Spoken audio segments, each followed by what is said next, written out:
ನಿಮ್ ಮುಂದೆ ನಾವು ಇಡ್ತಾ ಇದ್ದೀವಿ. ಸರ್ಕಾರ ತಿರುಗಿ ನೋಡಬೇಕಾದಂತಹ ಒಂದು ವರದಿ ಇದು. ಜನರು ಬೆಚ್ಚಿ ಬೀಳುವಂತಹ, ಈಗಾಗಲೇ ನಿಮ್ಮ ಅನುಭವಕ್ಕೆ ಬಂದಿರುವಂತಹ ಒಂದು ಸುದ್ದಿಯನ್ನ ನಿಮ್ಮ ಮುಂದೆ ಇಡ್ತಾ ಇದ್ದೀವಿ. ಪಾರದರ್ಶಕತೆ ಅನ್ನುವಂಥದ್ದು ಎಷ್ಟರ ಮಟ್ಟಿಗೆ ಮರೀಚಿಕೆಯಾಗಿದೆ, ಹಾಡು ಹಗಲೇ ಪಂಗನಾಮ ಯಾವ ರೀತಿ ಸರ್ಕಾರ ಜನರಿಗೆ ಹಾಕ್ತಾ ಇದೆ ನೋಡಿ. ಏನದು ಸುದ್ದಿ ಅಂತಂದ್ರೆ ಜಾತಿ ಗಣತಿ. ಈಗಾಗಲೇ ನೀವು ನಿಮ್ಮ ಮನೆ ಗೋಡೆ ಮುಂದೆ ನೋಡಿರ್ತೀರಿ, ಈ ಮನೆಯ ಸಮೀಕ್ಷೆಯನ್ನ ಪೂರ್ಣಗೊಳಿಸಲಾಗಿದೆ ಅಂತ. ಜಾತಿ ಗಣತಿ ಯಾರು ಮಾಡ್ತಾ ಇದ್ದಾರೆ, ಹೇಗೆ ಮಾಡ್ತಾ ಇದ್ದಾರೆ ಎಲ್ಲ ಹೇಳ್ತೀವಿ ನೋಡಿ. ಜಾತಿ ಗಣತಿ ಪ್ರಕ್ರಿಯೆ ನೋಡಿದ್ರೆ ಬೆಚ್ಚಿ ಬೀಳೋದು ಗ್ಯಾರಂಟಿ. ನೀವು ಜಾತಿ ಗಣತಿ ರೀತಿ ನೋಡಿ ಬೆಂಗಳೂರು ಜನ ಶಾಕ್ ಆಗಿದ್ದಾರೆ. ಮನೆಗೆ ಬರ್ತಾರೆ, ಮಾಹಿತಿ ಕೇಳ್ತಾರೆ, ಅದಾದ ಮೇಲೆ ಸ್ಟಿಕ್ಕರ್ ಅಂಟಿಸ್ತಾರೆ ಅಂತ ನೀವೇನಾದ್ರು ಅನ್ಕೊಂಡಿದ್ರೆ ಅದು ತಪ್ಪು. ನಿಮ್ ಮನೆ ಗೋಡೆ ಇದೆಯಾ, ಮನೆ ಬಾಗ್ಲಿದೆಯಾ, ಅಷ್ಟು ಸಾಕು ಅವರಿಗೆ. ಅಂಟಿಸ್ತಾ ಇರೋದು, ಎಸ್ಕೇಪ್ ಆಗ್ತಾ ಇರೋದು, ಕಳ್ಳರ ತರ, ಒಳ್ಳೆ ಕಳ್ಳರ ತರ ಮಾಡಿದ್ದಾರೆ. ಸರ್ಕಾರದ ಯಾವ ನಿಯಮವೂ ಕೂಡ ಗಣತಿಗೆ ಅನ್ವಯ ಆಗ್ತಾ ಇಲ್ಲ. ನಾವಿದನ್ನೇನು ಸುಮ್ಮನೆ ಹೇಳ್ತಾ ಇಲ್ಲ, ಜನನು ಹೇಳ್ತಾ ಇದ್ದಾರೆ. ನಮಗೂ ಕೂಡ ಕ್ಯಾಮೆರಾದಲ್ಲಿ ಎಲ್ಲ ಸೆರೆಯಾಗಿದೆ, ತೋರಿಸ್ತೀವಿ. ಜಾತಿ ಗಣತಿಯ ಅಸಲಿ ಎತ್ತನ್ನ ನಿಮ್ಮ ರಿಪಬ್ಲಿಕ್ ಕನ್ನಡ ಬಿಚ್ಚಿಡ್ತಾ ಇದೆ ನೋಡಿ. ರಿಪಬ್ಲಿಕ್ ಕನ್ನಡ ಕ್ಯಾಮೆರಾದಲ್ಲಿ ಸಮೀಕ್ಷೆಯ ದೃಶ್ಯಾವಳಿಯನ್ನ ನಾವು ಅನಾವರಣ ಮಾಡ್ತೀವಿ. ಇದ್ರ ಮೇಲೆ ಜನರು ಮಾತಾಡಿದ್ದಾರೆ, ಆ ಜನ ಏನ್ ಹೇಳ್ತಾರೆ ಅದನ್ನೂ ಕೇಳಿಸ್ತೀವಿ ನಿಮಗೆ. ಸರ್ಕಾರ ನೋಡ್ಬೇಕು ಇದನ್ನ, ಸಿಎಂ ಡಿಸಿಎಂ ಇದನ್ನ ಗಮನಿಸಬೇಕು. ಸಮೀಕ್ಷೆಯಲ್ಲಿ ಪಾರದರ್ಶಕತೆ ಅಂತ ಗಂಟೆ ಹೊಡೆಯುವಂತ ನೀವು ನೋಡಿ, ಅಲ್ಲಿ ಒಳ್ಳೆ ಕಳ್ಳನ್ ತರ ಬರ್ತಾನ ಅವನು. ಬರೋದು, ಆ ಸ್ಟಿಕ್ಕರ್ ಅನ್ನ ಅಂಟಿಸೋದು, ಓಡೋಗೋದಲ್ಲಿಂದ. ಇದ್ಯಾವ ಸೀಮೆಯ ಸಮೀಕ್ಷೆ ರೀ ಇದು? ಪರಿಶಿಷ್ಟ ಜಾತಿ ಪರಿಶಿಷ್ಟ ಪಂಗಡ ಸಮೀಕ್ಷೆ ಮಾಡ್ತಾರಂತೆ. ಈ ಮನೆಯ ಸಮೀಕ್ಷೆಯನ್ನ ಪೂರ್ಣಗೊಳಿಸಲಾಗಿದೆ ಅನ್ನುವಂತ ಸ್ಟಿಕ್ಕರ್ ಅದು. ನೀವು ಸಮೀಕ್ಷೆಯನ್ನ ಮಾಡ್ತಾ ಇದ್ದೀರಿ ಅಂತಂದ್ರೆ ಸಮೀಕ್ಷೆನ ಯಾವ ರೀತಿ ಮಾಡಬೇಕು? ಮನೆಗೆ ಹೋಗ್ಬೇಕು, ಡೋರ್ ಹೊಡಿಬೇಕು, ಮನೆಯಲ್ಲಿದ್ದವ್ರು ಆಚೆ ಬರಬೇಕು. ನಿಮ್ಮ ಮನೆಯಲ್ಲಿ ಪರಿಶಿಷ್ಟ ಜಾತಿ ಪಂಗಡದವ್ರು ಇದ್ದೀರಾ ಇಲ್ವಾ? ಎಷ್ಟು ಜನ ಇರ್ತೀರಿ? ಆ ಸಮೀಕ್ಷೆಯ ನಿಯಮಾವಳಿಗಳೇನು, ಏನ್ ಪ್ರಶ್ನೆ ಕೇಳಬೇಕು ಅದೆಲ್ಲ ಕೇಳಬೇಕು. ಏನು ಇಲ್ಲ. ಅಲ್ಲಿ ನೋಡಿ, ಅಲ್ಲಿ ಆ ಮಹಾನುಭಾವ ಬರ್ತಾನೆ, ಒಂದು ಗೇಟ್ಗೋ ಗೋಡೆಗೋ ಆ ಸ್ಟಿಕ್ಕರ್ ಅನ್ನ ಅಂಟಿಸ್ತಾನೆ, ಅಲ್ಲಿಂದ ಪರಾರಿ. ಯಾಕ್ರಿ ಕಳ್ಳರ ತರ ಮಾಡಬೇಕು? ಇದು ಸಮೀಕ್ಷೆ ಮಾಡುವ ಸಮೀಕ್ಷೆ ಮಾಡುವಂತ ಪದ್ಧತಿಯಾ ಇದು? ಇದೇ ರೀತಿ ಹೇಳ್ಕೊಟ್ಟಿದಾರ ಬಿಬಿಎಂಪಿ ಅವರು, ಸರ್ಕಾರದವರು? ಅವ್ರು ಹೇಳಿ, ಈ ಸರ್ಕಾರ ಅಡ್ರೆಸ್ ಮಾಡಲೇಬೇಕು, ಇದನ್ನ ಸರ್ಕಾರ ಉತ್ತರ ಕೊಡ್ಲೇಬೇಕು, ಕಂದಾಯ ಇಲಾಖೆ ಉತ್ತರ ಕೊಡ್ಲೇಬೇಕು. ಹಾಡು ಆಗಲೇ ಪಂಗನಾಮ ಹಾಕ್ತಿದ್ರಲ್ರಿ ನೀವು, ಯಾವ ಪಾರದರ್ಶಕತೆ? ಇದೇನಾ ಸಮೀಕ್ಷೆ ಅಂತಂದ್ರೆ? ಇದರಿಂದ ಯಾರು ವಂಚಿತ ಆಗ್ತಿದ್ದಾರೆ ಅಂತಂದ್ರೆ ಪರಿಶಿಷ್ಟ ಜಾತಿ ಪರಿಶಿಷ್ಟ ಪಂಗಡದವರು. ಮನೆಯ ಒಳಗಡೆ ಪರಿಶಿಷ್ಟ ಜಾತಿ ಪಂಗಡದವರು ಇದ್ರೂ ಕೂಡ ನೀವು ಅವ್ರ ಸಮೀಕ್ಷೆ ಮಾಡಲ್ಲ. ನೂರಾರು ಕೋಟಿ ರೂಪಾಯಿ ಇದಕ್ಕೆ ಖರ್ಚಾಗ್ತಾ ಇರೋದು ವೀಕ್ಷಕರೇ. ನಮ್ಮ ನಿಮ್ಮ ದುಡ್ಡು ನೂರಾರು ಕೋಟಿ. ಏನ್ ಇವ್ರಪ್ಪನ ಮನೆ ದುಡ್ಡು ತರ್ತಿದಾರ? ನಾವು ಕೊಟ್ಟಿರೋ ದುಡ್ಡು. ಬಿಬಿಎಂಪಿ ಅವರು, ಕಂದಾಯ ಇಲಾಖೆಯವರು ಈ ಸ್ಟಿಕ್ಕರ್ ಅನ್ನ ಅಂಟಿಸಿ ಹೋಗ್ತಾ ಇದ್ದಾರೆ.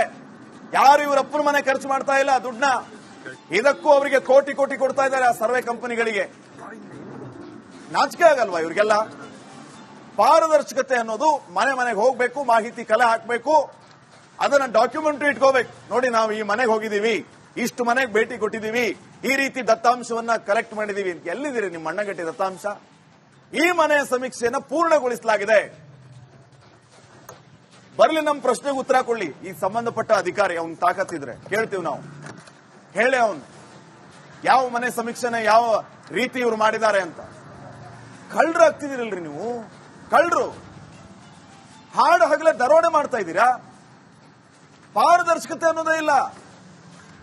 ಜಾತಿ ಗಣತಿಯನ್ನ ಈ ಹಿಂದೆ ನೀವು ವರದಿಯನ್ನ ಬಹಿರಂಗಗೊಳಿಸಿದಾಗ ದತ್ತಾಂಶದಲ್ಲಿ ಸಾಮ್ಯತೆ ಇಲ್ಲ ಅಂತಾನೆ ಕೋರ್ಟ್ ಅಲ್ಲೂ ಕೂಡ ನಿಮ್ಮನ್ನ ಪ್ರಶ್ನೆ ಮಾಡುವಂತ ಪರಿಸ್ಥಿತಿ ಬಂತು. ಮರು ಸರ್ವೆ ಮಾಡಬೇಕು ಅಂತ ಹೇಳಲಾಯಿತು. ಇದೇನ ನಿಮ್ ಮುಂದೆ ನಾವು ಇಡ್ತಾ ಇದ್ದೀವಿ. ಸರ್ಕಾರ ತಿರುಗಿ ನೋಡಬೇಕಾದಂತಹ ಒಂದು ವರದಿ ಇದು. ಜನರು ಬೆಚ್ಚಿ ಬೀಳುವಂತಹ, ಈಗಾಗಲೇ ನಿಮ್ಮ ಅನುಭವಕ್ಕೆ ಬಂದಿರುವಂತಹ ಒಂದು ಸುದ್ದಿಯನ್ನ ನಿಮ್ಮ ಮುಂದೆ ಇಡ್ತಾ ಇದ್ದೀವಿ. ಪಾರದರ್ಶಕತೆ ಅನ್ನುವಂಥದ್ದು ಎಷ್ಟರ ಮಟ್ಟಿಗೆ ಮರೀಚಿಕೆಯಾಗಿದೆ, ಹಾಡು ಹಗಲೇ ಪಂಗನಾಮ ಯಾವ ರೀತಿ ಸರ್ಕಾರ ಜನರಿಗೆ ಹಾಕ್ತಾ ಇದೆ ನೋಡಿ. ಏನದು ಸುದ್ದಿ ಅಂತಂದ್ರೆ ಜಾತಿ ಗಣತಿ. ಈಗಾಗಲೇ ನೀವು ನಿಮ್ಮ ಮನೆ ಗೋಡೆ ಮುಂದೆ ನೋಡಿರ್ತೀರಿ ಈ ಮನೆಯ ಸಮೀಕ್ಷೆಯನ್ನ ಪೂರ್ಣಗೊಳಿಸಲಾಗಿದೆ ಅಂತ. ಜಾತಿ ಗಣತಿ ಯಾರು ಮಾಡ್ತಾ ಇದ್ದಾರೆ, ಹೇಗೆ ಮಾಡ್ತಾ ಇದ್ದಾರೆ ಎಲ್ಲ ಹೇಳ್ತೀವಿ ನೋಡಿ.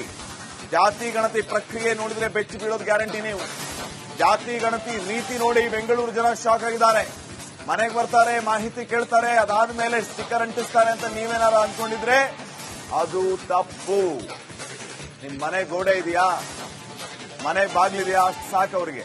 ಅಂಟಿಸ್ತಾ ಇರೋದು, ಎಸ್ಕೇಪ್ ಆಗ್ತಾ ಇರೋದು, ಕಳ್ಳರ ತರ, ಒಳ್ಳೆ ಕಳ್ಳರ ತರ ಮಾಡಿದ್ದಾರೆ. ಸರ್ಕಾರದ ಯಾವ ನಿಯಮವೂ ಕೂಡ ಗಣತಿಗೆ ಅನ್ವಯ ಆಗ್ತಾ ಇಲ್ಲ. ನಾವಿದೇನು ಸುಮ್ಮನೆ ಹೇಳ್ತಾ ಇಲ್ಲ, ಜನನು ಹೇಳ್ತಾ ಇದ್ದಾರೆ. ನಮಗೂ ಕೂಡ ಕ್ಯಾಮೆರಾದಲ್ಲಿ ಎಲ್ಲ ಸೆರೆಯಾಗಿದೆ, ತೋರಿಸ್ತೀವಿ.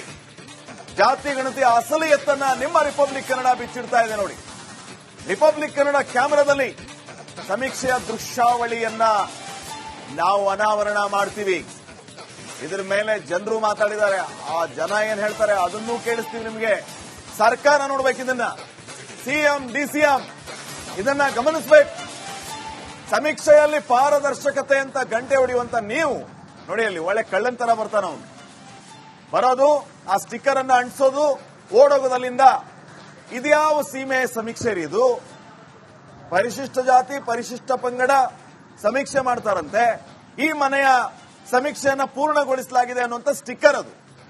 ನೀವು ಸಮೀಕ್ಷೆಯನ್ನ ಮಾಡ್ತಾ ಇದ್ದೀರಿ ಅಂತಂದ್ರೆ ಸಮೀಕ್ಷೆನ ಯಾವ ರೀತಿ ಮಾಡಬೇಕು? ಮನೆಗೆ ಹೋಗ್ಬೇಕು, ಡೋರ್ ಹೊಡಿಬೇಕು, ಮನೆಯಲ್ಲಿದ್ದವ್ರು ಆಚೆ ಬರಬೇಕು. ನಿಮ್ಮ ಮನೆಯಲ್ಲಿ ಪರಿಶಿಷ್ಟ ಜಾತಿ ಪಂಗಡದವ್ರು ಇದ್ದೀರಾ ಇಲ್ವಾ? ಎಷ್ಟು ಜನ ಇರ್ತೀರಿ? ಆ ಸಮೀಕ್ಷೆಯ ನಿಯಮಾವಳಿಗಳೇನು, ಏನ್ ಪ್ರಶ್ನೆ ಕೇಳಬೇಕು ಅದೆಲ್ಲ ಕೇಳಬೇಕು. ಏನು ಇಲ್ಲ. ಅಲ್ಲಿ ನೋಡಿ, ಅಲ್ಲಿ ಆ ಮಹಾನುಭಾವ ಬರ್ತಾನೆ, ಒಂದು ಗೇಟ್ಗೋ ಗೋಡೆಗೋ ಆ ಸ್ಟಿಕ್ಕರ್ ಅನ್ನ ಅಂಟಿಸ್ತಾನೆ, ಅಲ್ಲಿಂದ ಪರಾರಿ. ಯಾಕ್ರಿ ಕಳ್ಳರ ತರ ಮಾಡಬೇಕು? ಇದು ಸಮೀಕ್ಷೆ ಮಾಡುವ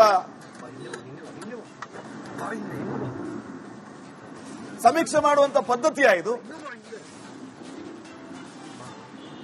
ಇದೇ ರೀತಿ ಹೇಳ್ಕೊಟ್ಟಿದಾರ ಬಿಬಿಎಂಪಿ ಅವರು, ಸರ್ಕಾರದವರು?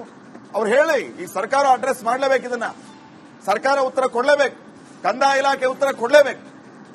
ಹಾಡಾಗಲೇ ಪಂಗನಾಮ ಹಾಕ್ತಿದ್ರಲ್ರಿ ನೀವು, ಯಾವ ಪಾರದರ್ಶಕತೆ? ಇದೇನಾ ಸಮೀಕ್ಷೆ ಅಂತಂದ್ರೆ? ಇದರಿಂದ ಯಾರು ವಂಚಿತ ಆಗ್ತಿದ್ದಾರೆ ಅಂತಂದ್ರೆ ಪರಿಶಿಷ್ಟ ಜಾತಿ ಪರಿಶಿಷ್ಟ ಪಂಗಡದವರು. ಮನೆಯ ಒಳಗಡೆ ಪರಿಶಿಷ್ಟ ಜಾತಿ ಪಂಗಡದವರು ಇದ್ರೂ ಕೂಡ ನೀವು ಅವ್ರ ಸಮೀಕ್ಷೆ ಮಾಡಲ್ಲ. ನೂರಾರು ಕೋಟಿ ರೂಪಾಯಿ ಇದಕ್ಕೆ ಖರ್ಚಾಗ್ತಾ ಇರೋದು ವೀಕ್ಷಕರೇ. ನಮ್ಮ ನಿಮ್ಮ ದುಡ್ಡು ನೂರಾರು ಕೋಟಿ. ಏನ್ ಇವ್ರಪ್ಪನ ಮನೆ ದುಡ್ಡು ತರ್ತಿದಾರ? ನಾವು ಕೊಟ್ಟಿರೋ ದುಡ್ಡು. ಬಿಬಿಎಂಪಿ ಅವರು, ಕಂದಾಯ ಇಲಾಖೆಯವರು ಈ ಸ್ಟಿಕ್ಕರ್ ಅನ್ನ ಅಂಟಿಸಿ ಹೋಗ್ತಾ ಇದ್ದಾರೆ. ಯಾರು ಇವರಪ್ಪನ ಮನೆ ಖರ್ಚು ಮಾಡ್ತಾ ಇಲ್ಲ ದುಡ್ಡನ್ನ. ಇದಕ್ಕೂ ಅವರಿಗೆ ಕೋಟಿ ಕೋಟಿ ಕೊಡ್ತಾ ಇದ್ದಾರೆ ಆ ಸರ್ವೆ ಕಂಪನಿಗಳಿಗೆ. ನಾಚಿಕೆ ಆಗಲ್ವಾ ಇವರಿಗೆಲ್ಲ? ಪಾರದರ್ಶಕತೆ ಅನ್ನೋದು ಮನೆ ಮನೆಗೆ ಹೋಗ್ಬೇಕು, ಮಾಹಿತಿ ಕಲೆ ಹಾಕಬೇಕು, ಅದನ್ನ ಡಾಕ್ಯುಮೆಂಟ್ರಿ ಇಟ್ಕೋಬೇಕು. ನೋಡಿ, ನಾವು ಈ ಮನೆಗೆ ಹೋಗಿದ್ದೀವಿ, ಇಷ್ಟು ಮನೆಗೆ ಭೇಟಿ ಕೊಟ್ಟಿದ್ದೀವಿ, ಈ ರೀತಿ ದತ್ತಾಂಶವನ್ನ ಕಲೆಕ್ಟ್ ಮಾಡಿದೀವಿ. ಎಲ್ಲಿದ್ದೀರಿ ನಿಮ್ಮ ಅಣ್ಣಗಟ್ಟಿ ದತ್ತಾಂಶ? ಈ ಮನೆಯ ಸಮೀಕ್ಷೆಯನ್ನ ಪೂರ್ಣಗೊಳಿಸಲಾಗಿದೆ. ಬರ್ಲಿ, ನಮ್ಮ ಪ್ರಶ್ನೆಗೆ ಉತ್ತರ ಕೊಡ್ಲಿ ಈ ಸಂಬಂಧಪಟ್ಟ ಅಧಿಕಾರಿ. ಅವನ್ ತಾಕತ್ತಿದ್ರೆ ಕೇಳ್ತೀವಿ ನಾವು. ಹೇಳಿ ಅವನು ಯಾವ ಮನೆ ಸಮೀಕ್ಷೆನ ಯಾವ ರೀತಿ ಇವ್ರು ಮಾಡಿದ್ದಾರೆ ಅಂತ. ಕಳ್ಳರು ಆಗ್ತಿದ್ದೀರಲ್ರಿ ನೀವು, ಕಳ್ಳರು. ಹಾಡು ಹಗಲೇ ದರೋಡೆ ಮಾಡ್ತಾ ಇದ್ದೀರಾ. ಪಾರದರ್ಶಕತೆ ಅನ್ನೋದೇ ಇಲ್ಲ. ಜಾತಿ ಗಣತಿಯನ್ನ ಈ ಹಿಂದೆ ನೀವು ವರದಿಯನ್ನ ಬಹಿರಂಗಗೊಳಿಸಿದಾಗ ದತ್ತಾಂಶದಲ್ಲಿ ಸಾಮ್ಯತೆ ಇಲ್ಲ ಅಂತಾನೆ ಕೋರ್ಟ್ ಅಲ್ಲೂ ಕೂಡ ನಿಮ್ಮನ್ನ ಪ್ರಶ್ನೆ ಮಾಡುವಂತ ಪರಿಸ್ಥಿತಿ ಬಂತು. ಮರು ಸರ್ವೆ ಮಾಡಬೇಕು ಅಂತ ಹೇಳಲಾಯಿತು. ಇದೇನ